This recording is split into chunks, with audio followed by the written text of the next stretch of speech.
Siendo grabada.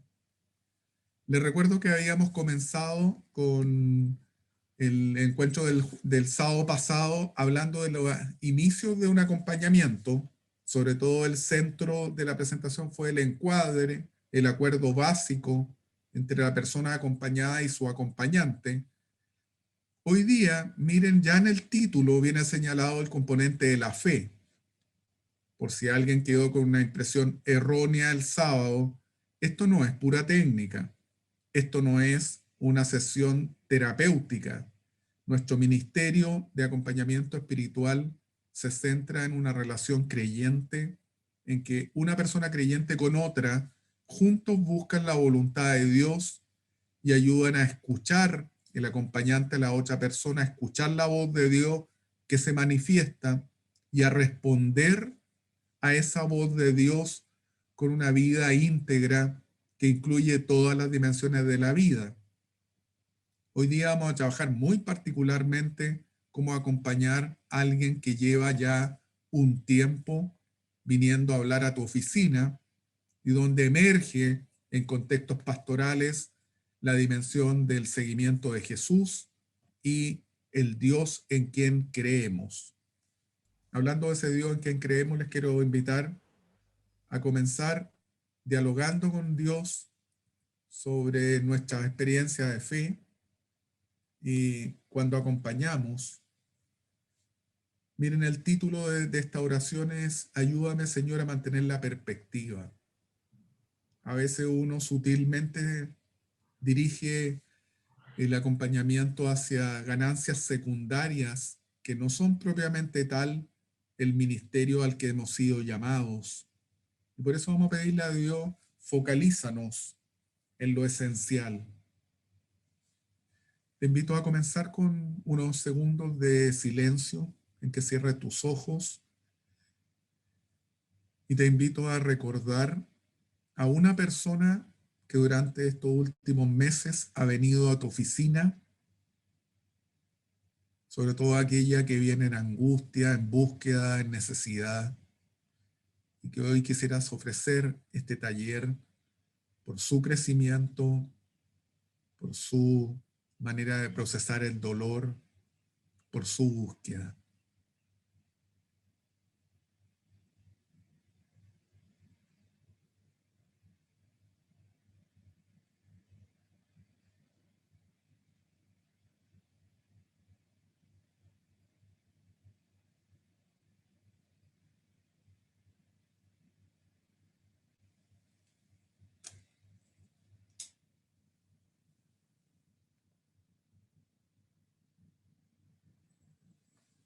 En el nombre del Padre, y del Hijo, y del Espíritu Santo. Amén. Dios está aquí, tan cierto como el aire que respiro, tan cierto como la mañana se levanta, tan cierto como que este canto lo puedes oír. Manténme enfocado, Señor, en lo que estoy haciendo y por qué lo estoy haciendo. Manténme atento, atenta al hecho de que mi aporte es solo una pequeña parte en el esquema total de cosas. Tú eres Dios, el universo es tuyo y la vida de todos nosotros están en tus manos. No soy responsable por las personas que acompaño, sino solo responsable ante ellas. Les daré lo mejor de mí mientras esté trabajando con ellas, pero después te las voy a entregar a ti. Sé que tu gracia está en todas partes y que hay muchos ayudadores. Las personas caminan sin mí antes de que nos encontremos y caminarán bien después que nos separemos.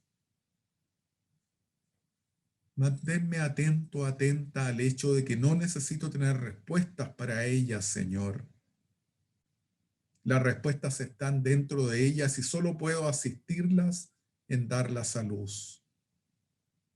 Al final de cuentas, Tú, oh Dios, eres la respuesta. Nunca permitas que me olvide que no estoy en este ministerio de acompañamiento para ganar dinero o para ganarme un nombre en esta tierra. Tampoco mi meta ha de ser agradar a nadie. Mi compromiso es servir a las personas de la mejor forma que pueda y ser fieles a la verdad. Al final de cuentas, Señor, tú eres la única verdad.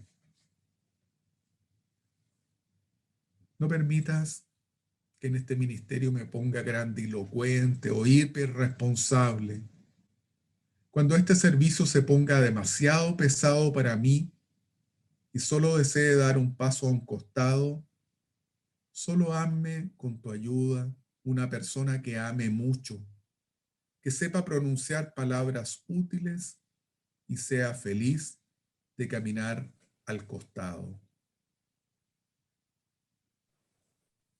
Conviérteme sobre todo, Señor, en un buscador, en una buscadora de Dios, más inclinado a vivir el Evangelio que a predicarlo.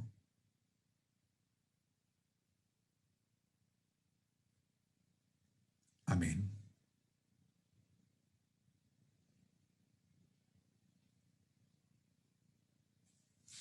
Con esta oración en el corazón y en la mente, te quiero invitar a entrar en la segunda parte de este proceso de acompañamiento. A veces uno tiene el regalo de acompañar a alguien por meses o incluso años. Cuando la relación ya tiene un tiempo de asentamiento en el vínculo, empiezan a emerger temáticas que van mucho más allá del problema o la dificultad presentada inicialmente. Este tiempo es aquel en que la persona ya nos ha contado lo que le angustia, las búsquedas que tiene, pero emergen sobre todo los temas de relación con Dios y temas propios del acompañamiento espiritual. Hoy día vamos a desarrollar bastante, aparte de las dinámicas propias de seres humanos que se comunican, lo propiamente espiritual. Y el primer tema de esta mañana, que es fundamental, es que nosotros como acompañantes reflexionemos sobre el tema de la imagen de Dios. Esta persona que busca ayuda nos da a conocer en sus palabras, en sus relatos, que cree en un cierto tipo de Dios. Por experiencia pastoral sabemos que lo que repetimos muchas veces y con bastante fundamento, que Dios es un Dios de amor, un Dios de misericordia, un Dios de autodonación, un Dios que se comunica. Todas esas imágenes reales y basadas en la palabra de Dios, sin embargo, mucho creyente no los experimenta. Y por eso es fundamental que el acompañante reflexione sobre qué tipo de Dios está transmitiendo esa persona y previamente a ello, en qué Dios creo yo.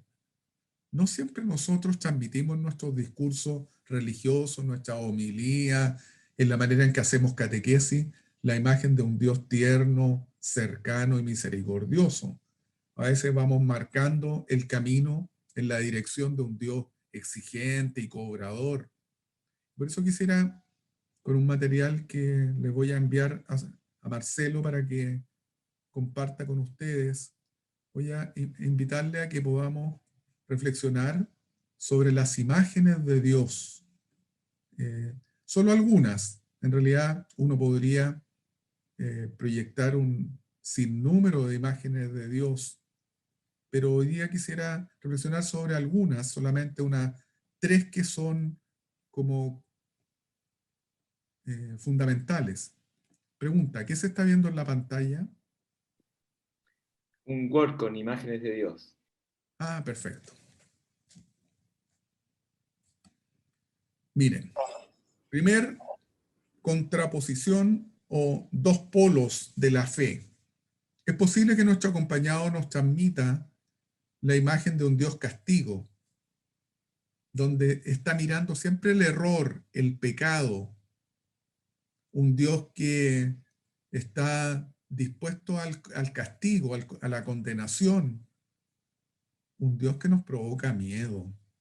Mucho creyente que viene a hablar con nosotros, en realidad el fundamento previo antes de venir a nosotros es que tiene miedo de las consecuencias de sus acciones.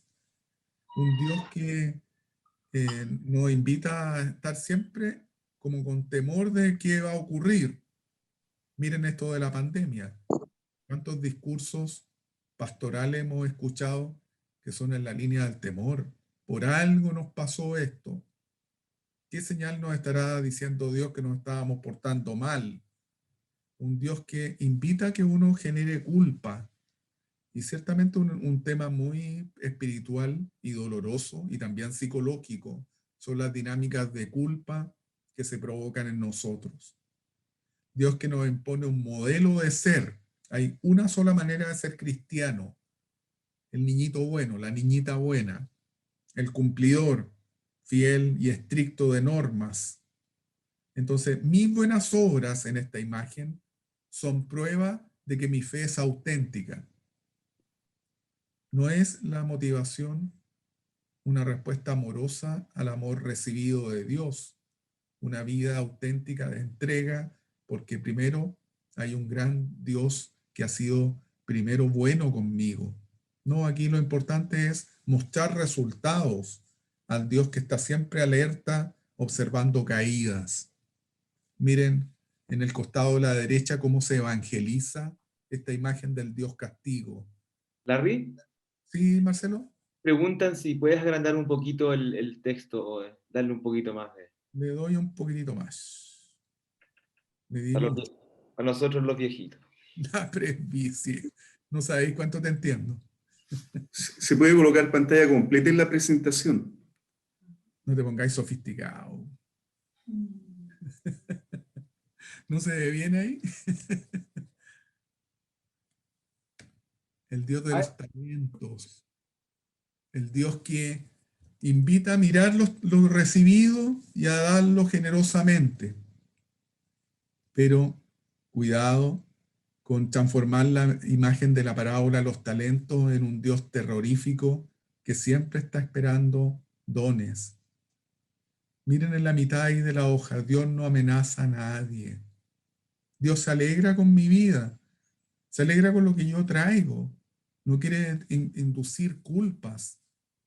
Dios quiere que vivamos libres y hombres y mujeres que gozan de la vida, no siempre mirando, como decimos en Chile, la chaucha que le falta al peso, sino celebrar los talentos y distribuirlos libremente como podamos a los demás. Segunda imagen de Dios. Y te invito a ir pensando en otras que yo no he mencionado. Voy a darle un minuto de compartir en que podamos complementar estas tres grandes imágenes. El Dios comerciante, que está representado en la parábola del hijo pródigo por el hermano mayor. Un Dios sacacuentas, que da de acuerdo a los méritos. Creer que Dios nos ama si le damos. Este es bien común en nuestro mundo pastoral. Una libertad condicionada, como dice la hoja. Entonces Dios me va a amar si me porto bien. Es una variante del Dios castigo. El Dios castigo ya en ejecución está el resultado de un mundo malo. Entonces me castiga con una enfermedad, con un mal resultado en mi trabajo, con la apatía y el desinterés de los demás, consecuencia de que yo soy malo, soy mala. En cambio, el Dios empresario, el doy para que tú me des. Esta es una frase de San Agustín. Doy para que tú me des. Miren las consecuencias. Si creo que Dios es un empresario, no voy a ver lo malo en mí sin paralizarme por la culpa. Y me sentiré siempre alejado de Él. Pero si creemos en que Dios busca lo perdido, el papá de la parábola de Lucas 15, podremos volver al amor primero. Qué bella imagen esta de un papá que está siempre esperando en la puerta de la casa a que uno regrese. Miren la columna de la derecha. La parábola de Lucas 15, las otras que a veces comentamos poco, la moneda perdida, la oveja perdida, son parábolas que nos proponen la fiesta como el modelo de vida. Cada día que termina, cada día que se inicia, es una oportunidad de celebrar tanto talento recibido, tanto amor incondicional, que como que exagera en su donación. De hecho, nos regaló a su hijo, nos regaló vida, nos regaló oportunidades, lo conocemos. El Dios del dueño de la vida, de la viña, perdón, que no es una relación laboral, es una relación afectiva.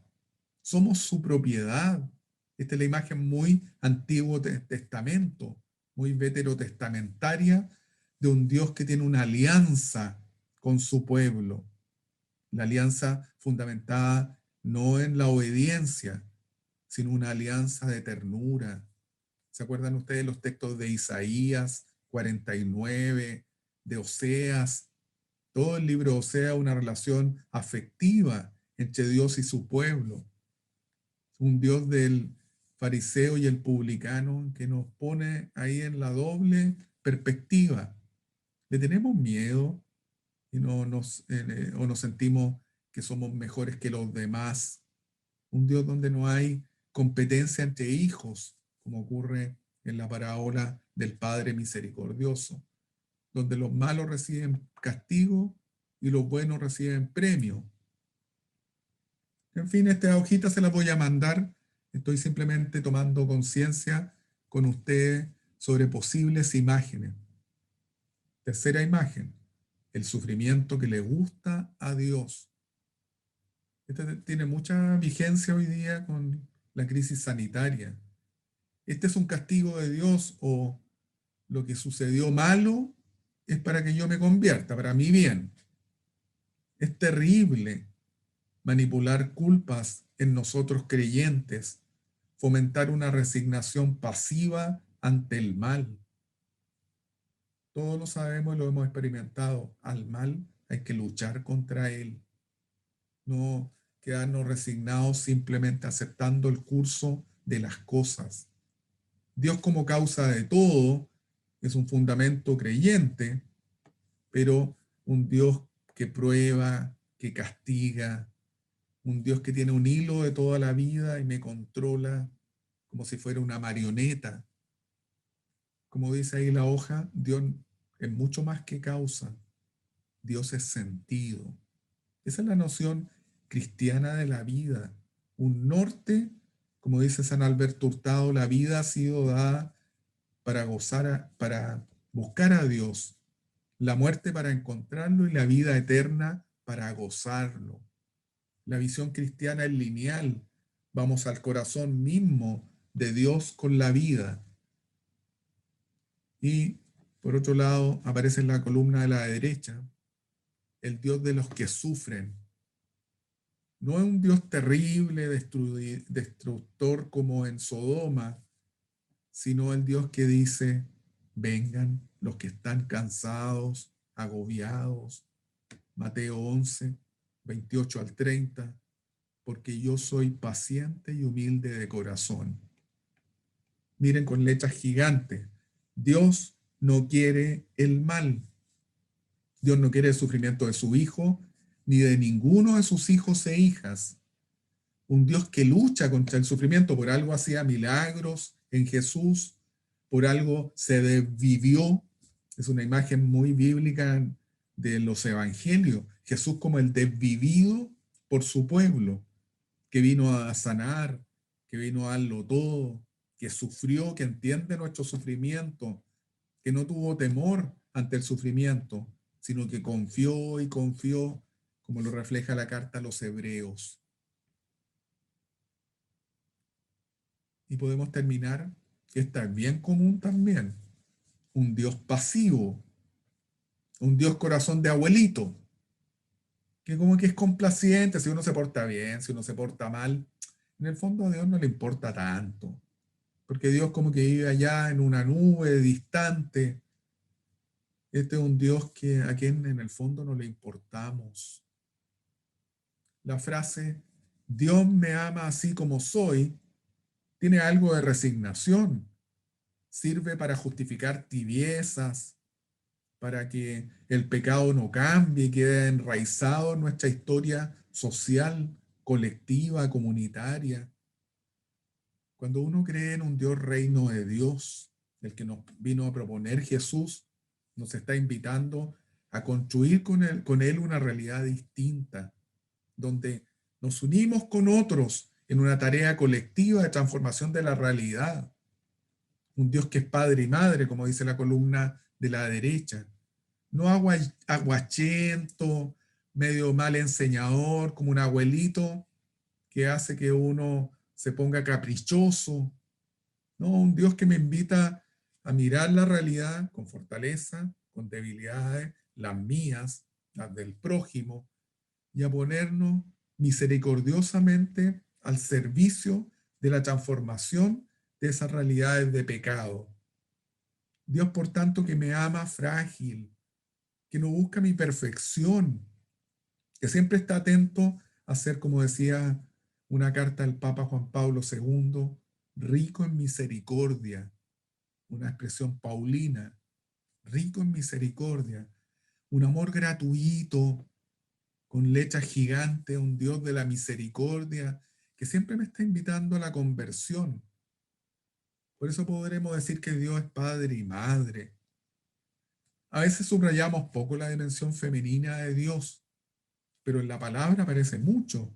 Ejemplo, en el libro de la sabiduría, Antiguo Testamento, que a veces lo miramos en menos al Antiguo Testamento, donde aparecen imágenes muy, muy de mamá que nos busca y que nos quiere sanar y nos apoya. No es blandengue, es un Dios que tiene firmeza, pero que no busca que suframos. Eso es un amor incondicional. Y termino con la imagen de la samaritana, un claro ejemplo de esto. Jesús habla con una mujer, ya ese es un gesto bastante revolucionario de un Dios que toma la iniciativa para buscar el lado frágil, las personas que sufren, pero luego le hace propuestas, exigencias, un modelo de caminar hacia la búsqueda de un Dios bueno, juntos. No la abandona esta mujer. Bello texto sobre quién es Dios en Jesús. Solo eran algunas imágenes como para motivar el diálogo. Le doy la palabra a dos de ustedes que complementen lo que yo he sugerido. Otras imágenes de Dios que pastoralmente tú has visto y que son vigentes hoy día y que son imágenes distorsionadas. Hay un autor latinoamericano, Cabarrús, que habla de los fetiches de Dios, los Dios falsos, el Dios que uno se construye en su psiquis y que proyecta en sus acciones pastorales. Le doy la palabra a usted. ¿Qué otra imagen de Dios tú has visto y te parece que habría que evangelizar? Le doy la palabra. Un Dios Buenos capacero. días. Buenos días.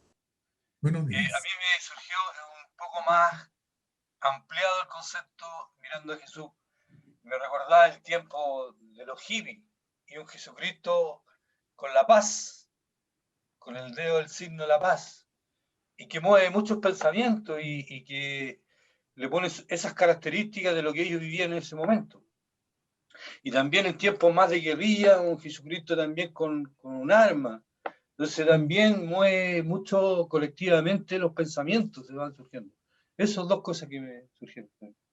Muy interesante, tienes toda la razón. Un Dios pacifista radical, donde lo que importa es que las cosas no cambien, que estén ahí como en una constante aguas tranquilas, donde no hay que mover nada.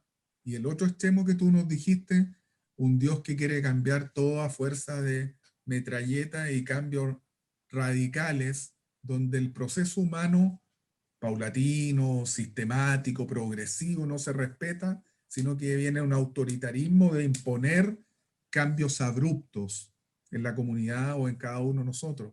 Muchas gracias, muy, muy sugerente esos dos extremos de una paz radical o de una revolución permanente. Un Dios tapa agujeros, Larry. Sí, el Dios tapa. Desarróllalo, por favor. ¿Cómo lo entiendes tú? Es un Dios que está solamente cuando hay problemas. Un Dios que está constantemente haciendo milagros. Y Un poco no, por ahí. sí, un Dios tapa agujeros, sí, un Dios de las mandas en la cultura chilena.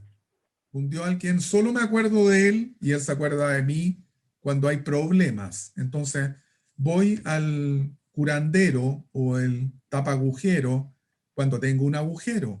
El 8 de diciembre, en una caminata o en una oración en mi habitación, solo cuando le falta algo a mi vida.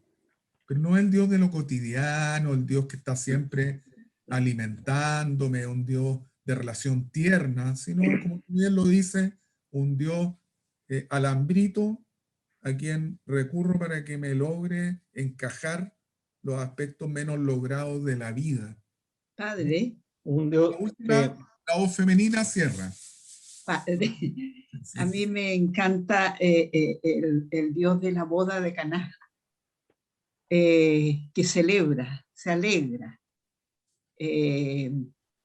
Me gusta la parte de que la Virgen le diga, haga lo que Él les diga, que la Virgen ve y como que no actúa directamente, lo mandonea, sino hace ver a los demás el entorno.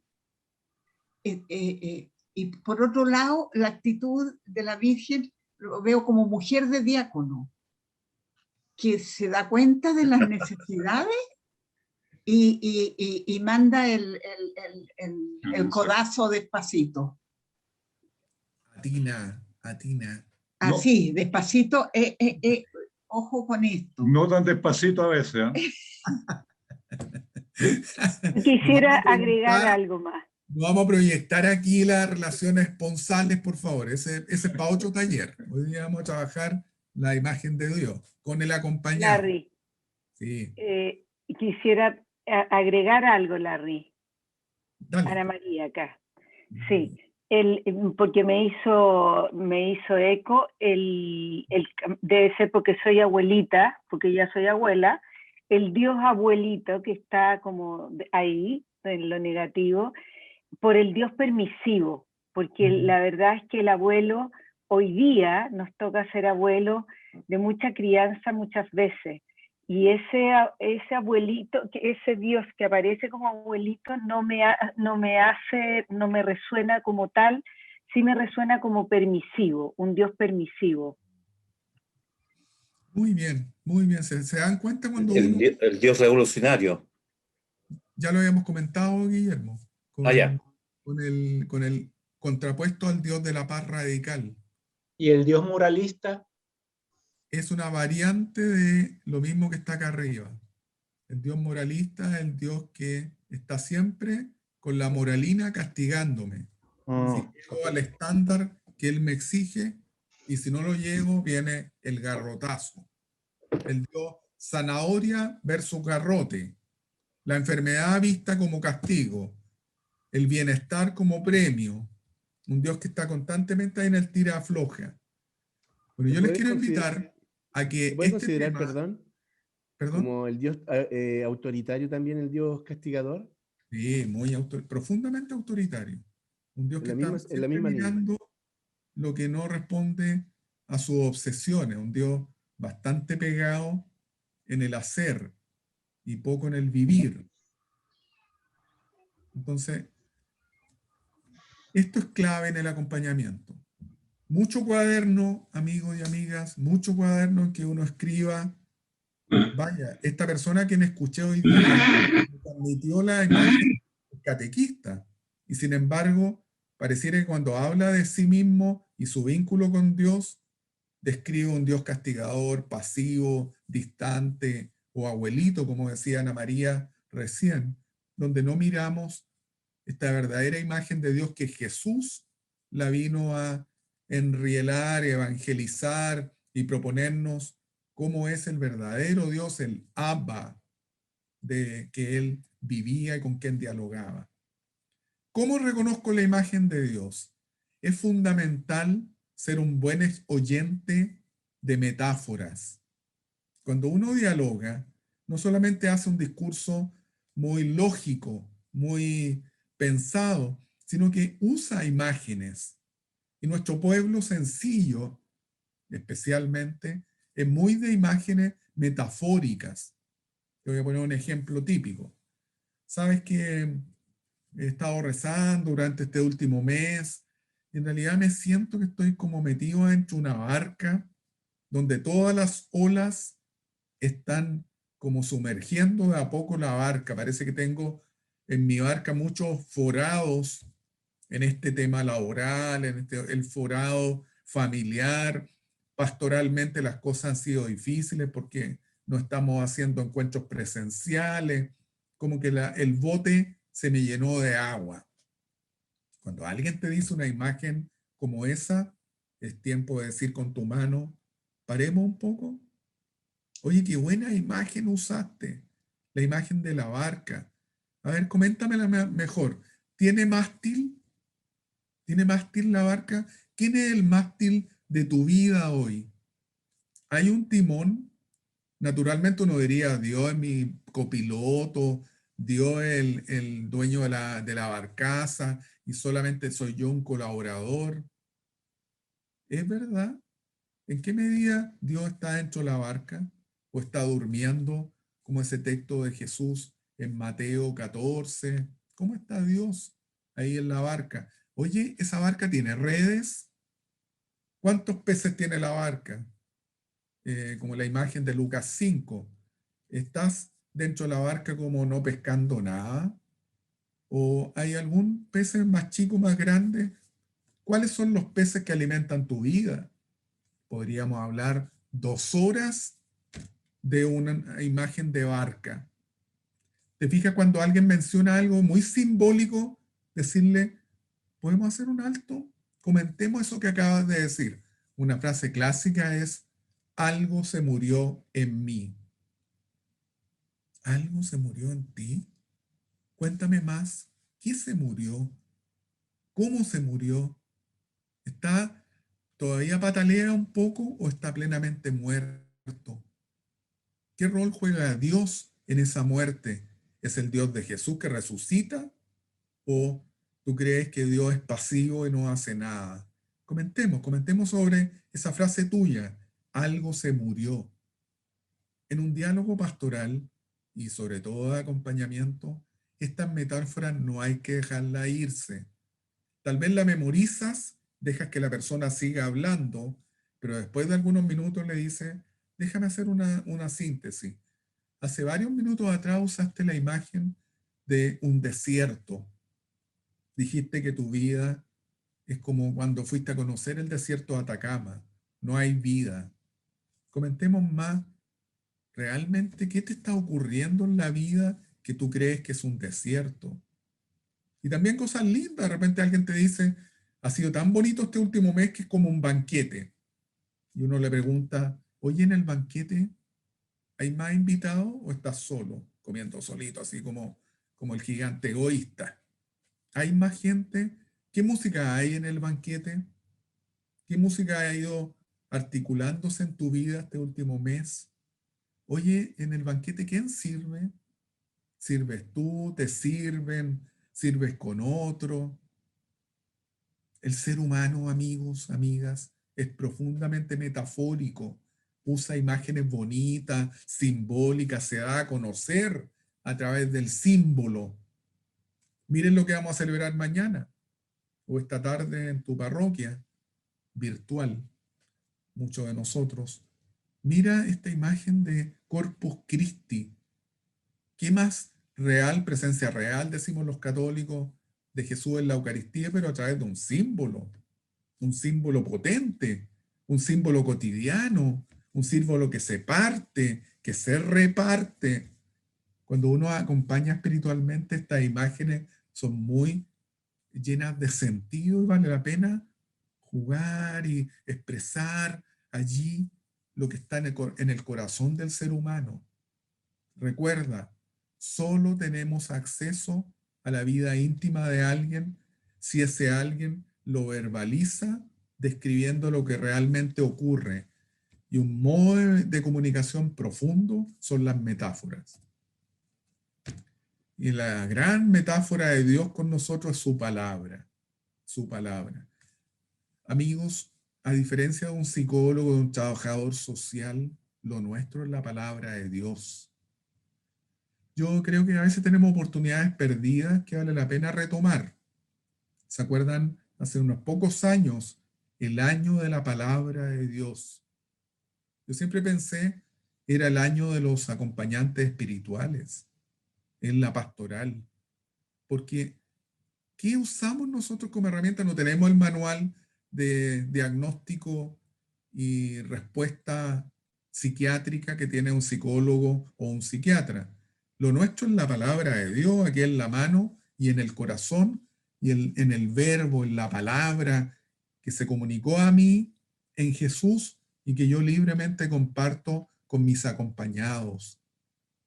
A ti, Marcelo, también te voy a enviar un documento que desarrolla el tema del uso de la palabra en el acompañamiento. Solo algunas notas. La palabra de Dios no es receta.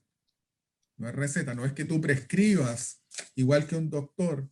¿Qué te está pasando este último mes? Mira, me están ocurriendo cosas extrañas. Yo te receto leer San Pablo en la carta a los Efesios. O te receto los evangelios sinópticos, los milagros. Entonces, no es un recetario la palabra de Dios. Es una experiencia de diálogo del creyente, la creyente con su Señor. Y por lo tanto, conviene recomendar varios textos, abrir la palabra al acompañado. Pero ¿cómo la voy a abrir si no la he abierto en mi corazón primero? Por lo tanto, cada vez que tú hagas pastoral, te sugiero que en un cuaderno vaya anotando palabras que son vida para ti. Ejemplo reciente, la samaritana. ¿Por qué es palabra para mí?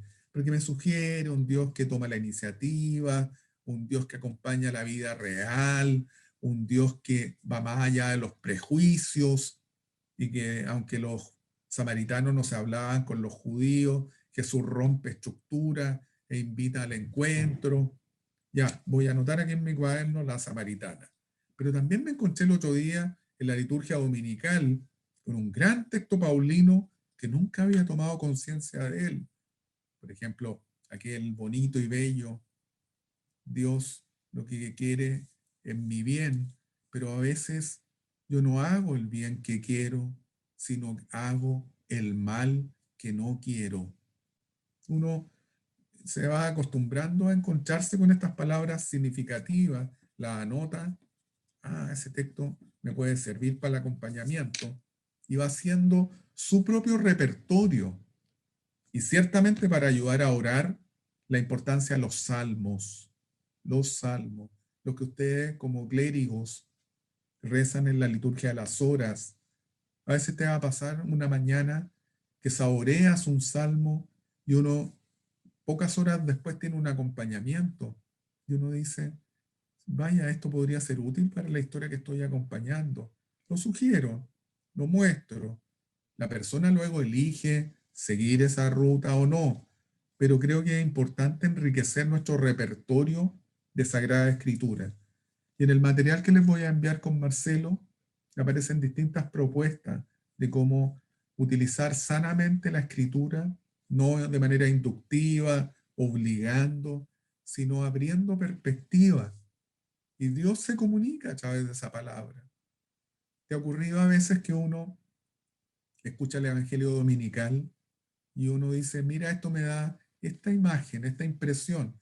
Y luego el predicador, el presbítero de la parroquia, lo toma en otra dirección, el mismo Evangelio, indica ello que la palabra es tan rica que abre como ganzúas distintas en la vida interior y a veces a una persona le lleva a descubrir contenido simbólico en una dirección y a otra en otra. Lo importante es proponer la palabra. Ahora, un tercer componente o cuarto componente importante cuando algo se va desarrollando en el acompañamiento es ir sintiéndome como acompañante. ¿Qué me pasa a mí?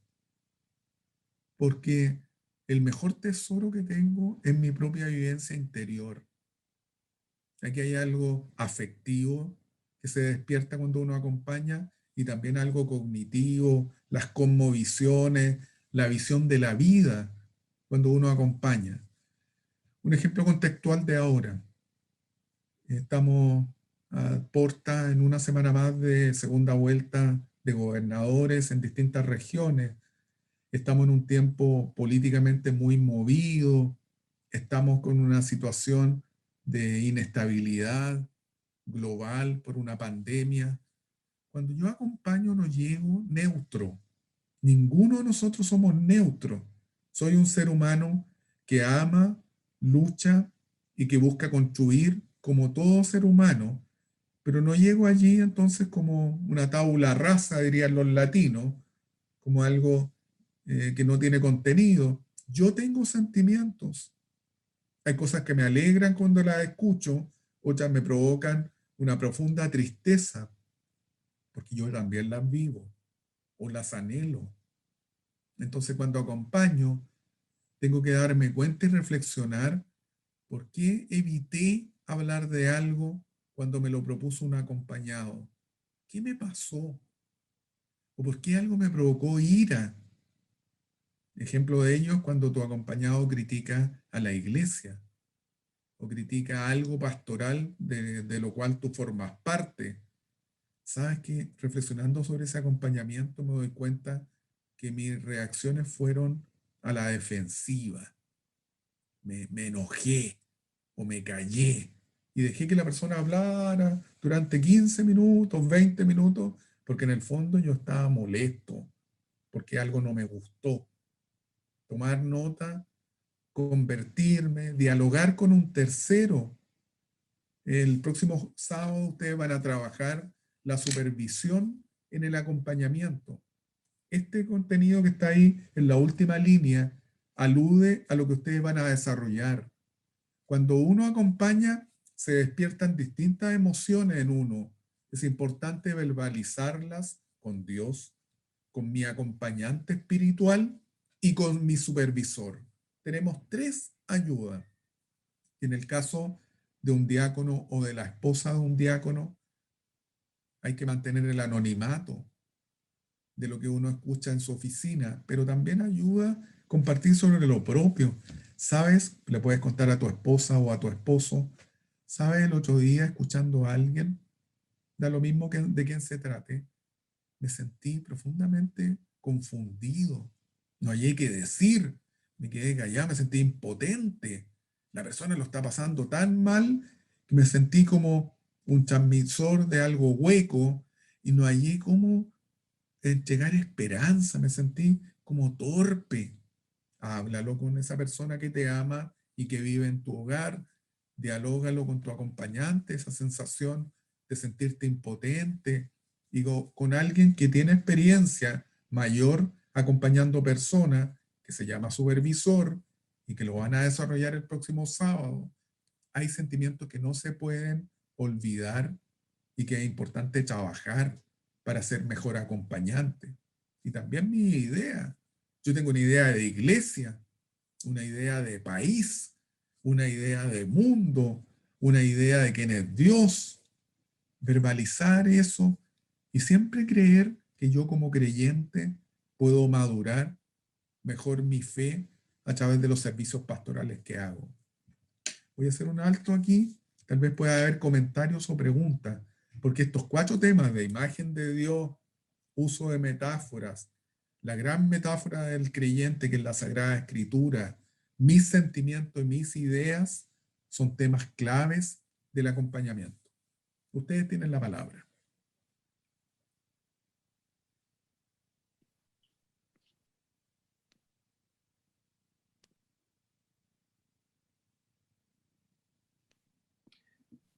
Larry, también hay preguntas en el chat, por si acaso. Ah, ya. Se me había olvidado. Gracias, Marcelo. Veamos el chat. Ah, no, me pasé a lo siguiente. Ahí está. Veamos qué dice el chat. Léeme la primera, por favor. Muy bien. Don Juan Luis Lozano dice, en el contexto de lo que se está presentando, ¿qué sentido tiene la utilización de la ironía y el sarcasmo? Justamente es una expresión de lo último. Cuando uno se pone irónico, manifiesta un rechazo por el otro o por el contenido que la otra persona me está revelando. La ironía es una medida defensiva por algo que no me resulta grato y lo tiro hacia afuera como una forma de agresividad pasiva, pero aparece como bajo el manto de ser simpático la ironía, cuando en el fondo es una manera disfrazada de decir que algo no me gustó. Creo que es mucho más conveniente cuando uno acompaña cosas íntimas, ser más directo para plantear posturas, pero no de esa manera oblicua o media zigzagueante que representa la ironía. Si uno tiene un estilo muy irónico, creo que es importante contenido para verbalizar con su supervisor o con alguien que te ayude, porque no tiene muchos buenos resultados la ironía. En la otra persona provoca desconcierto, provoca ira o inhibe que la otra persona hable, porque cada vez que cuenta ciertas temáticas, en el acompañante despierta esta reacción defensiva que es la ironía.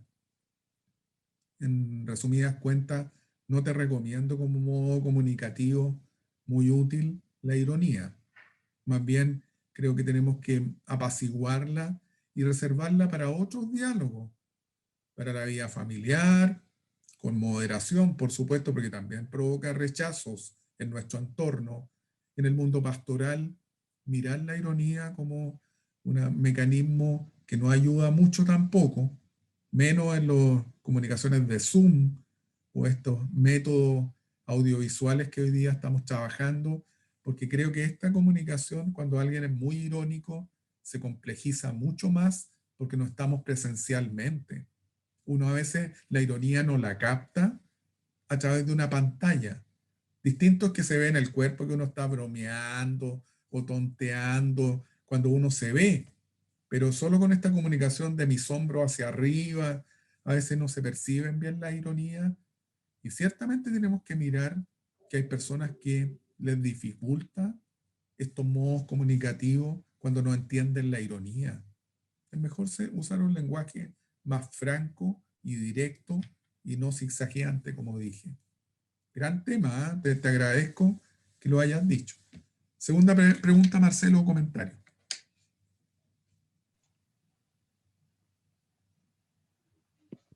Veo dos más, pero me pregunto si don Juan Florencio o Robert y Noel quieren plantearla ellos mismos.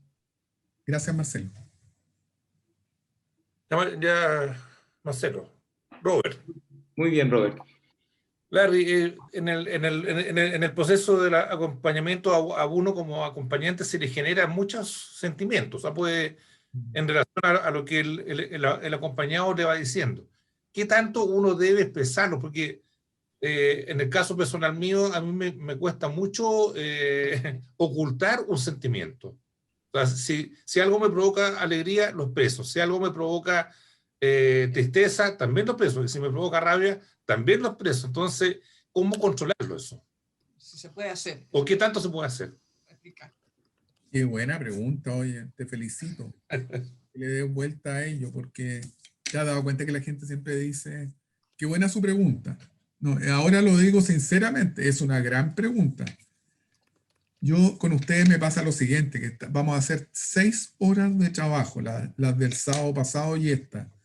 Tengo la sensación de que podría hablarse mucho más de muchos temas, pero este que tú acabas de formular daría para un taller propio. Te lo voy a sintetizar de esta manera.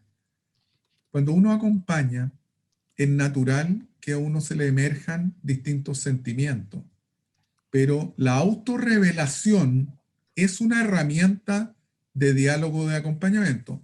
Autorrevelarte es contar lo que está en ti, en tu cabeza, en tu corazón, también en tu entraña. El ser humano es pasional. Uno tiene cosas que le revuelven el estómago, y ese, a diferencia de las emociones, la pasión tiende a ser muy rápidamente hacia afuera expresada. En realidad, cuando algo te toca la fibra, uno tiende a expresarlo como tú bien lo retratas, pero hay que saber callar. Eclesiastés 3. Hay veces días para hablar y días para callar, días para amar y días para trabajar, días para hacer sol y días para hacer luna. En el acompañamiento sucede algo similar. Creo que es importante que yo verbalice aquello que tiene un fin. ¿Para dónde voy con esto que quiero decir? Voy a trabajar en unos pocos minutos más un sentimiento particular que vale la pena que sobre todo el próximo sábado lo sigan profundizando, que se llama la transferencia y la contratransferencia. Es una forma de expresión interna que uno tiene, algo que te evoca una historia propia, y creo que a veces cuando uno esa historia propia no la tiene bien procesada, trabajada, puede ser contraproducente que uno la saque hacia afuera bajo la forma de apego o rechazo. Voy a centrarme en el apego como ejemplo. Uno cree que siempre reacciona motivado por la ira o por el rechazo. No siempre. A veces lo que me sale es como la imagen tierna de querer apapañar, apachar, proteger o cuidar al otro. Nótalo en tu tono.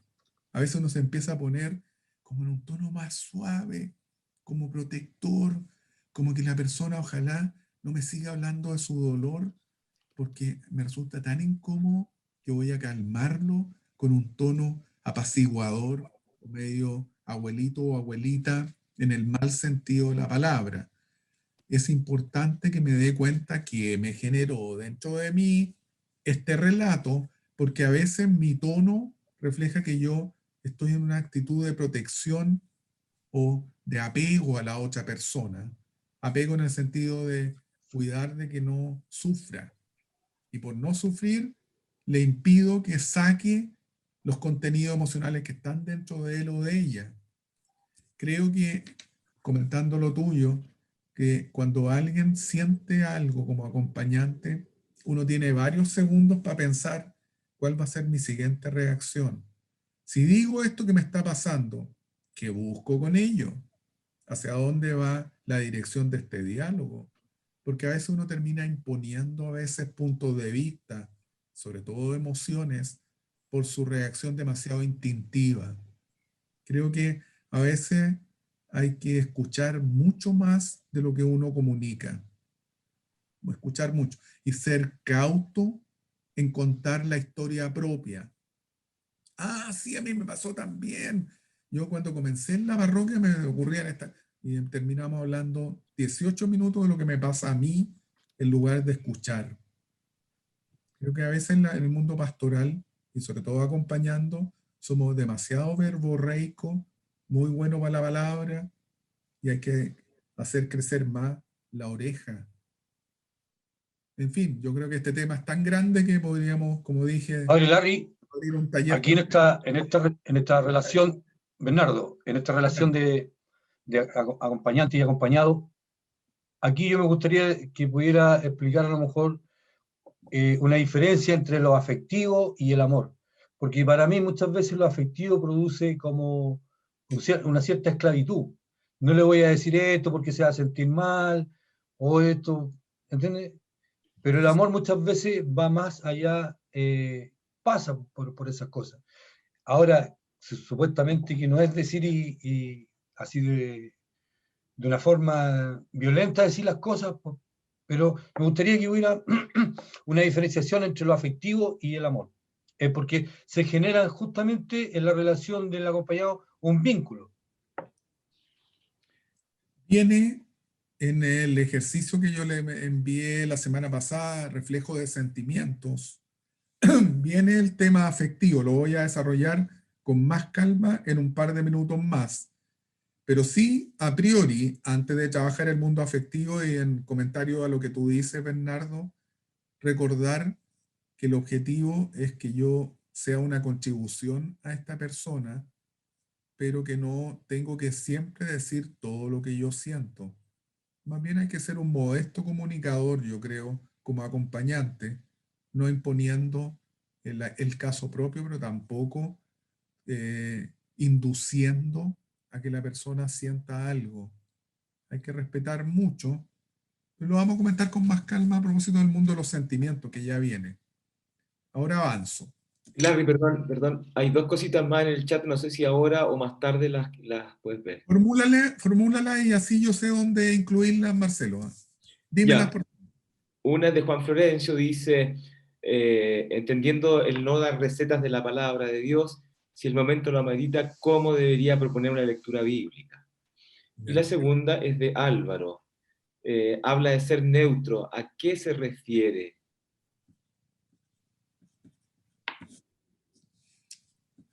Esta la voy a responder ambas ahora. Parto con la segunda. Ser neutro es aparentar que soy Superman, que nada me afecta y que mantengo una actitud distante y fría y apática, así como las caricaturas que se hacen en televisión o en las películas del rol de un psicólogo, o sea, alguien que no manifiesta afecto, que es como plano. Entonces soy neutro en el sentido que puedo ser muy pasivo en mi rol. Pero cuando yo hablé de la palabra neutro, lo que aludí es que uno no sea una persona que induce experiencias en otros, que no fuerza vivencias espirituales, sino que acompaña de manera caritativa, pero que no obliga a los otros a vivir lo que yo he vivido o seguir un camino rígidamente establecido por el acompañante. Mira, evalúa tus diálogos pastorales y date cuenta cuando alguien te cuenta algo personal o íntimo, con qué frecuencia uno tiende a abarcar el relato con un consejo largamente explicado o con un caso propio largamente desarrollado o con una forma de prédica. En el mundo del acompañamiento a veces somos muy predicadores. El deber ser como un gran modelo formulado con palabras bonitas, pero en el fondo le estamos marcando la ruta por donde seguir con un relato muy expansivo mío en que le digo lo que la persona tiene que hacer a la larga. Es más modesto decir qué quieres hacer, cuáles son las ventajas del camino A, de lo que quieres hacer, cuáles son las ventajas del camino B posible, decide tú, háblalo. Y aquí engancho con lo segundo que me preguntaba recién tú, Marcelo, sobre las recetas de textos bíblicos o la sugerencia de la palabra de Dios. ¿Cómo hacerlo? Tal vez al llegar al final del diálogo, uno puede decir, oye, esto que conversamos hoy día de tu mundo laboral me recordó mucho algunas parábolas de Jesús.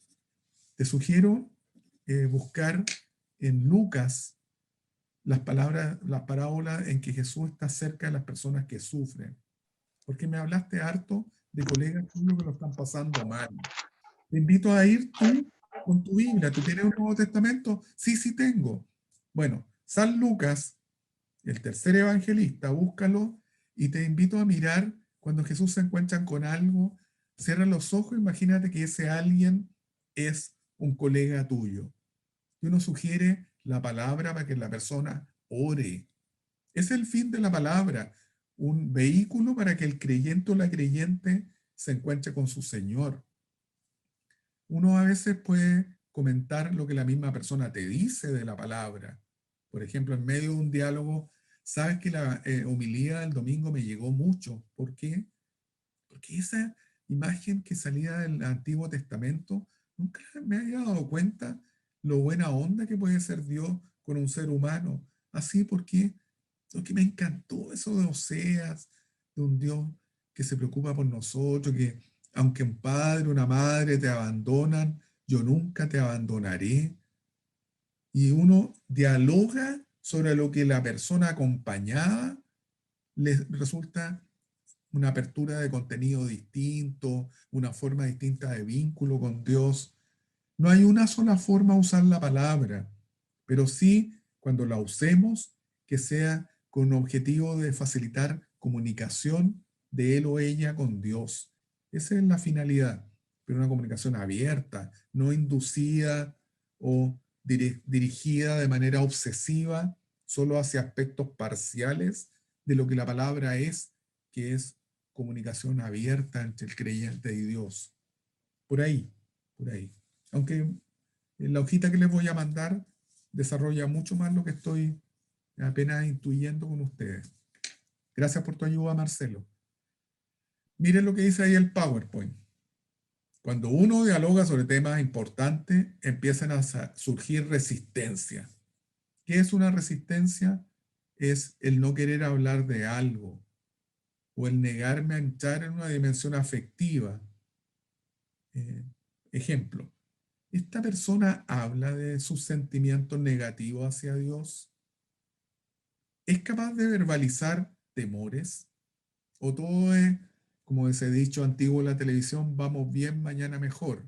Todo es bonito, todo es bien logrado, toda la vida espiritual es siempre crecimiento, todo es tan maravilloso. ¿Habla con Dios de sus rabias? ¿Es tema con Dios? Si tiene un carácter bastante perfeccionista y controlador, ¿lo habla? ¿O tiende a evitar eso? Y su oración tiende a ser más bien solo centrada en lo maravilloso del día. Un examen particular o un examen espiritual bien hecho considera 3 elementos. Lo que agradezco, lo primero, la vida espiritual es siempre gratitud. Lo que agradezco, aquello que ocurrió en el día que pido perdón, o sea, lo mejorable, el aspecto de conversión que todavía habita en mí. Y tercero, las ayudas que le pido a Dios.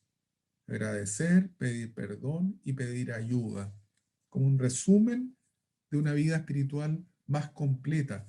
Bueno, ocurre lo mismo acá, que a veces cuando uno solo habla de gratitudes, pero no invita a dialogar sobre miedo, rabias, impotencias, parece que esa vida espiritual está parcializada, está reservada solo a algunas emociones. Nuestro rol de acompañante es abrir el canal de comunicación entre esa persona y Dios. Pero también yo tengo resistencia, yo acompañante. Hay temas que me resultan incómodos. Una persona te está hablando de la iglesia y tú notas que una cierta incomodidad en el asiento, como que dan ganas de irme de este diálogo. O alguien te habla de vida familiar y tú te acuerdas de los problemas que tienes con hijos o con nietos y te distraes. ¿Te ha pasado alguna vez que uno se distrae y uno empieza sin darse cuenta a recordar el rostro de esa persona que en la mañana viste en la casa y que te tiene complicado o complicada y uno deja de oír porque se distrajo? Esas son mis resistencias. Resistencia al tema que esta persona me está dialogando y yo focalizarme en ella, pero me escapo hacia algo de mi familia porque de nuevo yo no soy neutro totalmente. A mí me pasan cosas. Yo no llego ahí como Superman o Superwoman. Yo soy un ser humano que lucha también. Acompañar, como dice en la segunda frase, supone hartos riesgos. El riesgo de lo fome, diríamos en Chile. Hay personas que no creas tú que todos los diálogos son muy entretenidos. A veces una persona que está empantanada y no avanza, te empieza a dar cansancio, tedio. Pucha, ¿por qué no aplica lo que en su grupo pastoral le dicen? Como que es dura esta persona, cabeza de fierro, como que no mejora. O historias repetidas, un encuentro tras otro, esto ya me lo dijo. Personas que están incapaces de avanzar, que te generan impaciencia a ti. Ese es un riesgo, el riesgo de la impaciencia que todos tenemos, en mayor o menor medida. O el riesgo de un acompañado muy demandante. Por eso les dije el sábado pasado, raya en cancha con el WhatsApp. raya en cancha con los correos electrónicos, con las llamadas, las frecuencias, formalícenla bien, porque uno después de un tiempo de mucho contacto por redes sociales, te puedes agotar y te vas a sentir como asfixiado por esta persona que te busca mucho. No sé si te ha pasado alguna vez que uno dice, ¿en qué momento estuve que le di este WhatsApp a esta persona? Parece que me equivoqué. Ahora que lo veo en perspectiva. Soy una persona que busca el bien del otro, pero a veces soy imprudente porque doy información personal que no debía haber dado porque me tiene agotado la frecuencia y sobre todo la oportunidad. Haz corrección fraterna de horarios inadecuados. Una persona que te contacta a un horario muy tarde, dile, oye, sabes que yo también tengo vida familiar, entonces preferiría que no me llames tarde. Y mira la última palabra de este PowerPoint: manipulación. No todo es miel sobre hojuelas cuando uno acompaña. A veces te toca acompañar a gente que le conviene que tú seas su acompañante, porque da buena fama, porque es bien visto, porque el diácono o la esposa del diácono es una persona tan atractiva en la parroquia que vale la pena pertenecer a su círculo, entonces le voy a pedir que me acompañe. O personas que quieren, a través del diálogo contigo, inducirte a que hagas algo o digas algo en el mundo pastoral. Por eso la importancia de no usar 2 o 3 sombreros cuando uno tiene un vínculo con alguien. No es, la perfección no existe, pero conviene separar aguas. Cuando te acompaño, soy tu acompañante. Pero esto yo no lo uso en mi rol de animador de la comunidad o en mi rol de jefe tuyo. Por eso dijimos en el encuentro pasado, evitemos ser acompañante de personas con quienes uno tiene una subordinación vertical de jefatura, porque la persona va a querer manipularte, consciente o inconscientemente. El ser humano a veces nos manipulamos sin querer. ¿O acaso tú en el hogar nunca te has sentido manipulado por alguien que tú amas? Ya Freud, el fundador de la psicología contemporánea, decía que los niños son tan manipuladores y les puso una expresión. Les decía eran los perversos polimorfos, indicando que un niño por naturaleza tiende a ser caprichoso o a hacer lo que a él le gusta. Y hay gente bien crecidita que mantiene rasgos manipuladores. Es el niño que habita en nosotros, el niño testarudo. Bueno, acompañar supone acompañar a personas que quieren crecer y que están en desarrollo igual que tú, igual que yo. Pero esto no es todo lindo, romántico. Miren la lista que aparece ahí. Aburrimiento, personas con historias poco atractivas, tal vez no era lo que yo creía. Yo creía que este diálogo iba en una dirección y de repente se pegó un giro el diálogo hacia otros temas que tal vez te resultan fuente de resistencia o de incomodidad. Bueno, este ministerio es para enfrentar desafíos bonitos, pero algunos necesito ayuda, porque cuando alguien está enchampado, por ejemplo, necesito abrir el diálogo hacia otros crecimientos. Si a esta altura de este taller, mini taller, tú sientes que es difícil acompañar, tienes toda la razón. Tienes toda la razón. Vas bien enfocado. Porque en realidad uno no sirve a acompañar a todo tipo de personas y no siempre yo estoy preparado para acompañar a toda persona, porque a mí me pasan cosas también. Ojo con el voluntarismo, porque es muy católico. Y su vertiente psicológica se llama perfeccionismo. Hay estudios que demuestran que los agentes pastorales, sobre todo los clérigos, diáconos, obispos y curas, somos bastante perfeccionistas por tendencia general.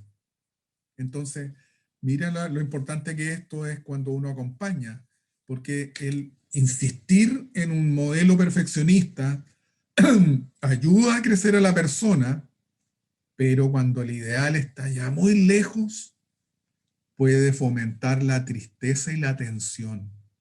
Pucha, no estoy cumpliendo con el ideal de mi acompañante que me habla de que hay que rezar todos los días, que hay que ser caritativo en la casa y que hay que ser muy voluntario en la parroquia, pero yo estoy cansado, esta cuarentena me tiene triste, no logro dar con el ideal de mi acompañante y puede generar que el acompañado diga, no le voy a contar, porque si le cuento, mi acompañante se va a enojar o lo voy a notar tenso, porque no estoy respondiendo a su ideal.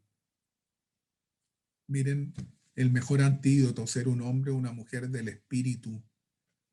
Favorecer y creer profundamente que más allá de mis buenas intervenciones o malas intervenciones, más allá de lo transparente o no transparente que sea esta persona, más allá de eso, Dios opera en lo profundo del ser humano.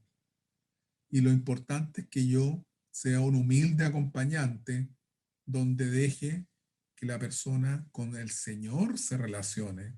Y en el diálogo conmigo, como se los dije el sábado pasado, sea como una suerte de laboratorio de la vida espiritual, donde hablamos de lo que ocurre. Antes del descanso, voy a iniciar estos criterios. Yo les mostré el sábado pasado este libro de Barry y Connolly, William Barry y William Connolly, que se llama La práctica de dirección espiritual. Yo lo encuentro muy iluminador, un capítulo que tiene este mismo título, Criterios para evaluar una experiencia verdaderamente religiosa. Porque, amigos, amigas, no todos los diálogos de acompañamiento son bien espirituales. A veces son frutos de concepciones erróneas de lo que es la vida interior. ¿Cómo saber si eso que me está contando es camino hacia la voluntad de Dios o es obstáculo de una vivencia espiritual rica? Primer criterio, comparar con lo que para ti como acompañante es segura experiencia de Dios. Te voy a poner un ejemplo muy humano. Tú has predicado tantas veces sobre la kenosis, el abajamiento de Jesús, Filipenses 2. Cuando alguien te dice, ¿sabe? No por autoestima baja, sino por una búsqueda espiritual, te dice, ¿sabes? Yo llevo mucho tiempo haciendo este servicio pastoral. Yo creo que Dios me está pidiendo que yo dé un paso a un costado y deje que otros crezcan. ¿Sabes qué? Yo creo que voy a sugerir que elijamos a otro coordinador y creo que es importante que yo ore más, que yo me dedique más a otras tareas. Se me han abierto pastorales nuevas en el corazón, quisiera explorar por otro lado. Uno dice, cada vez que alguien busque un camino de más humildad sincera y de crecimiento en otra área, para mí es experiencia segura de que Dios está golpeando ese corazón. Compara eso que tu acompañado te relata con algo que para ti, por tu propia experiencia y en otros, tú captas que son signos de amor de Dios. Otro ejemplo es el amor a los pobres. Si alguien habitualmente, una persona muy intelectual, de mucho leer y más bien de una fe muy racionalizada, y de un momento a otro te dice, ¿sabes que fui a un retiro y he descubierto que necesito contactarme más con la realidad y conocer más sectores vulnerables? Uno dice, aquí algo puede estar ocurriendo, como que se están abriendo caminos nuevos. Compara eso que te está contando la persona con otros caminos que tú conoces que te van en la línea del evangelio, el servicio, el amor generoso, la gratuidad. Este es un criterio para distinguir lo que es de Dios de lo que no lo es. Otro criterio, si lo que te está contando viene en lenguaje religioso o es puramente lenguaje humano. ¿Cómo esto lo habla con Dios? Y te dice, lo descubrí en una oración en la mañana de manera sorprendente, yo nunca pensé que Dios me iba a decir esto. O te dice, ¿sabes que el otro día en la oración me di cuenta que yo había cometido un error y que tal vez mi enfoque como hijo, como hermano, no está bien orientado, sabes que no estoy viviendo en el amor. Y se lo dije a Dios, ayúdame, Señor. Cuando tú escuches eso, te está describiendo que en la oración está dando fruto en la vida, está conectando fe y vida. Este es un criterio, uno dice, parece que aquí está Dios actuando, ¿ah? Porque esta persona era como muy monolítica, todo clarito, y de repente se le abrió un contenido nuevo sobre la vida en la oración.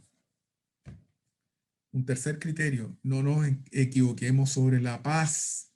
No todo ausencia de movimientos es paz evangélica.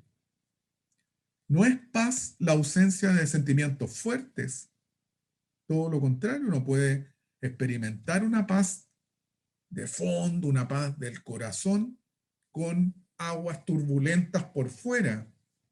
O sea, puedo tener mucho miedo a algo, a contagiarme del COVID, o rabia por algo familiar, pero al mismo tiempo por dentro una sensación de rectitud fundamental que solo me lo entrega la fe. ¿Sabes qué? No quiero salir mucho a la calle porque los números de contagiados han aumentado, soy una persona adulta mayor, pero por dentro, ¿sabes qué? Yo siento que Dios me dice, confía, soy tu hijo, tú eres mi hijo, mi hija, yo te amo. Entonces, la paz no es que nada me ocurra, no es apatía. La paz es sobre todo la paz que se lucha y se consigue después de mucho esfuerzo. Esa es la verdadera paz evangélica, no una tabla blanca donde no pasa nada. Cuarto criterio, Gálatas 5. Se me olvidó poner ahí el capítulo. Gálatas 5, los frutos del Espíritu, los frutos que no son del Espíritu. No te lo voy a desarrollar mucho, tú has predicado o hecho catequesis tantas veces sobre este texto. Te ayuda y le ayuda. Uno le puede decir, lee tu vida interior con este texto. Gálatas 5. Y se lo sugiere uno para meditarlo y sobre todo dialogarlo con Dios. Comparar esto que me estás contando, ¿en qué macro se organiza? ¿En la macro del espíritu? ¿O honestamente reconoces que eso mismo está teñido por sentimientos que son no del espíritu? Es muy revelador este texto. Otro criterio es que tu acompañado no intente controlar a Dios. A veces uno hace oraciones manipuladoras. ¿Y cómo se lo dijiste? No, yo le dije que voy a hacer una manda de dejar de comer durante 3 días y así voy a controlar ese tema. Entonces quiero que Dios me regale una consolación. A ver, cuéntame un poco más, ¿cuál es el objetivo de las mandas en tu vida? O sea, ¿con qué Dios te comunicas? Dios a ese bajo el control de lo que yo quiero, un Dios a mi medida. Conecta con el primer tema de esta mañana. ¿Con qué Dios estás dialogando? A ver, ¿realmente es el Dios de Jesús? ¿O es un Dios al que hay que tenerle miedo? ¿O un Dios hecho a mi servicio? A mis caprichos. ¿Quién dice esa frase? ¿Qué haría Cristo en mi lugar?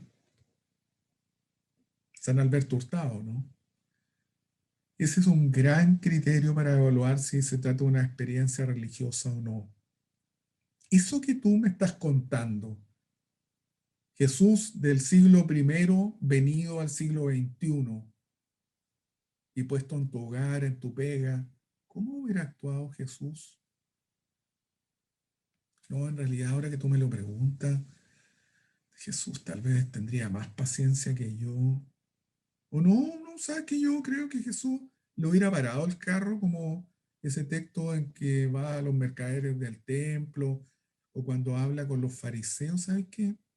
Yo creo que Jesús me animaría a hablar un poquitito más porque a veces me chupo y me inhibo y podría hacer más aporte en mi familia. ¿Qué haría Cristo en este lugar? El Cristo íntegro, el Cristo que involucra la actitud de buscar al Padre en la mañana en el diálogo, hacer el bien durante el día, recoger el día en la noche, jugarse por un reino que es un reino de justicia, verdad, amor y libertad. Ese Jesús, no el Jesús idealizado o el Jesús domesticado por mi propia forma de ser, sino el Jesús del Evangelio. Y voy terminando esta presentación de criterios de evaluar acciones que me sorprenden. Eso es un criterio religioso. ¿Te ha pasado alguna vez que una persona que uno ve como muy apagadita, muy quitada de bulla, de repente te cuenta en un diálogo, sabes que el otro día por fin le paré el carro a alguien en mi pega? ¿Así? ¿Por qué? Porque yo creo que tengo que defender a los débiles. Le estaba haciendo el daño a un colega y yo dije, esto no está bien. Y dije, oye, ¿has pensado que tú dañas el ambiente laboral con tus frases? ¿Y cómo te sentiste? Bueno, me sentí como que si yo por fin estoy entendiendo eso que tú me dices de construir el reino en lo cotidiano, porque sentí que yo también puedo hacer un aporte en mi trabajo. Acciones de mi acompañado que me sorprenden y sorprenden a su entorno y que van en la línea del amor, del servicio, del jugarse por otro. Piensa cuando se va la persona, ¿qué te contó y qué contenido nuevo trae ese relato? A veces las personas nos sorprenden por cómo Dios empieza a obrar en ellas. Y termino con esta frase. No creas que estos criterios, estos 7 formas de comparar si lo que me cuenta es reflejo de una experiencia real de Dios, son procesos continuos, pero no son estados rígidos. Esa misma persona que te sorprendió un día, tal vez en el mes siguiente viene a hablar contigo y te dice, vuelta para atrás. Sabes que ahora de nuevo estoy callado, no digo nada en mi trabajo, como que me chupo. Aunque las cosas me parecen injustas, como que soy incapaz de decir una palabra atinada o criteriosa. Esto no es todo logrado. El ser humano está en constante proceso y por lo tanto nuestra vida tiene avances y retrocesos. En todo, en el criterio 6. ¿Sabes que no sé lo que Jesús hubiera hecho en mi lugar? Estoy confundido. Ayúdame, tú eres mi acompañante. A veces uno logra alguno de estos, pero es necesario reforzarlo en el diálogo contigo.